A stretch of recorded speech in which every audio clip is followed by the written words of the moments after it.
Sony's new Xperia 1 Mark III has just been announced, and let's take a look what it brings over the previous gen Mark II. Now, if you don't know about the Xperia 1 lineup, it has always been a creator-centric device with a wider 21:9 aspect ratio display, pro-grade features in the camera, and of course a huge emphasis on audio and multitasking, which also extends to their pro-grade software. In terms of the general specs, this time around the main difference is the 120Hz refresh rate on the display and a 240Hz touch sampling rate, so the display should be much more smoother this time around even for gaming. There are awesome HS power control or a heat suppression power control, which basically allows the phone to directly pull charge from the adapter without having to charge the battery, has been carried over from the previous generations, so that should help out in gaming without producing too much heat. It has a quad camera setup on the rear, a 12MP wide angle, 12MP telephoto, another 12MP ultra wide which is a 16mm equivalent, and a usual time of flight 3D depth sensor. The only difference is this time around they have used a periscope zoom technology on their telephoto lens, so it can switch between anywhere from 3x to 4.4x optical zoom. So that gives you an equivalent focal length of f2.3 at 70mm or f2.8 at 105mm. So you can get those long lens looks that you typically see on cinema, where the background is extremely blurred out and only the subject is in focus. Just like the previous generation, the Xperia 1 Mark III also has a headphone jack, which officially makes it one of the last phones to have a headphone jack now that the LG is no longer a player, and it can support up to 24-bit audio output and a dynamic vibration system. I'm not really a fan of this dynamic vibration system because the phone kind of vibrates to give you the rumbling sensation of bass. I think it's kind of a gimmick and could have been avoided. But it's really nice to see that at least one player in the market still has a high-end DAC built into their headphone jack.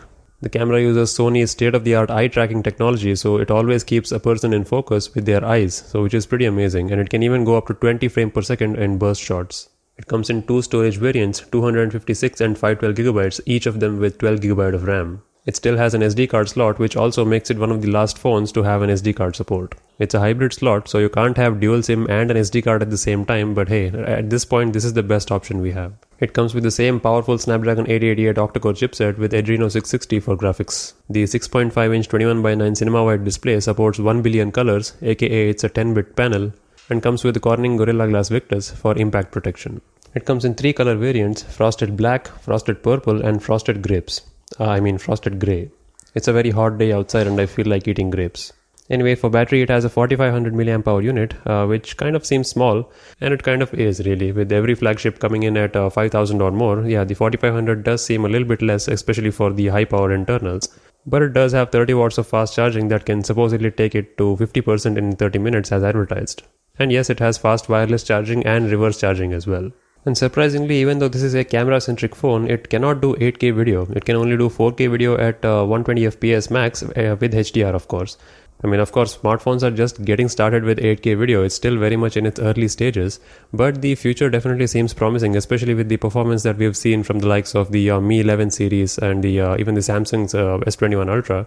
Yeah, 8K definitely has a place in smartphones in the future, even if it is only for a few seconds. Especially since you're a creator who buys this phone, an increase in resolution helps you to reframe the shot and zoom in far more than what you could with 4K. So that's definitely an advantage that I guess you would be missing out with the Xperia 1 Mark III. And also the lack of a higher resolution sensor being locked only at 12MP could be a potential downside. But then again, we have seen crazy high resolutions in smartphones for a few years now, and Google Pixel always manages to beat them with just a 12MP sensor and some software processing. So yeah, it's not just about the numbers. The expected release date for this Xperia 1 Mark III is Q2 of 2021. That's somewhere around June or July probably. Pricing isn't clear as of yet, but once I get my updates, I'll put those in the description so you can check it out. Well, what do you think of Sony and their new Xperia 1 Mark III?